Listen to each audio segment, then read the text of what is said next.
Megastar Chiranjeevi గారు, అక్కినేని నాగార్జున గారు కోలీవుడ్‌లో సూపర్ హిట్ అయిన సినిమా రీమేక్‌లో కలిసి పనిచేయడానికి రెడీ అయినట్టు సమాచారం.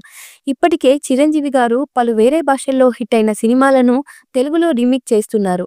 ఈ నేపథ్యంలోనే 'భోళా శంకర్' సినిమా చేసి ప్రేక్షకుల ముందు తీసుకువచ్చారు. అంతేకాకుండా మలయాళం సూపర్ హిట్ అయిన 'లూసిఫర్' రీమేక్‌ను సల్మాన్ ఖాన్‌తో కలిసి 'గాడ్ ఫాదర్' పేరుతో తెలుగులో రీమేక్ చేసి మంచి హిట్ అందుకున్నారు చిరు. తాజాగా కోలీవుడ్‌లో మాధవన్, విజయ సేతుపతి నటించిన 'విక్రమ్ వేద' సినిమాను తెలుగులో నాగార్జున గారితో కలిసి రీమేక్ చేయడానికి చిరంజీవి గారు ఓకే చెప్పినట్లు ఫిల్మ్ నగర్ వర్గాలు చెబుతున్నాయి. ఏదైనా ఒక భాషలో సినిమా హిట్ అయితే వెంటనే వేరే భాషల వాళ్ళు ఆయా చిత్రాలను రీమేక్ చేస్తున్నారు.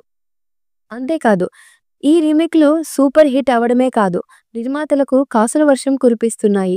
గత కొన్నేళ్లుగా అన్ని ఇండస్ట్రీలో కథలు కొరత చాలా ఉంది. అందుకే రీమేక్ మూవీస్ ట్రెండ్ చూపిస్తున్నారు మన స్టార్స్. ఇక తెలుగులో 'విక్రమ్ వేద' సినిమాలో విజయ్ సేతుపతి క్యారెక్టర్‌లో చిరంజీవి గారు యాక్ట్ చేస్తున్నారు. మాధవన్ పాత్రలో నాగార్జున గారు చేయబోతున్నట్టు సమాచారం. పుష్కర్ గాయత్రి దర్శకత్వం చేసిన ఈ సినిమా తెలుగు రీమేక్‌ను ఎవరు డైరెక్ట్ చేస్తారన్నది ఆసక్తికరంగా మారింది. అయితే ఈ చిత్రాన్ని 'గబ్బర్ సింగ్'తో తిరుగులేని హిట్ అందుకున్న హరీష్ శంకర్ దర్శకత్వంలో దిల్ రాజు నిర్మిస్తున్నట్లు సమాచారం. 'విక్రమార్కుడు', 'బేతాళుడు' కథాంశం ఆధారంగా ఈ సినిమా తెరకెక్కించారు.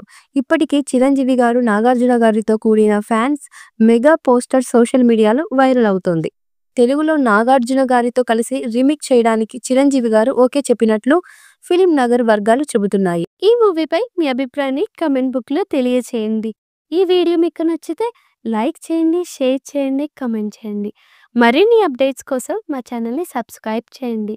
అలాగే పక్కనే ఉన్న గంట సింబల్‌ని గట్టిగా కొట్టండి.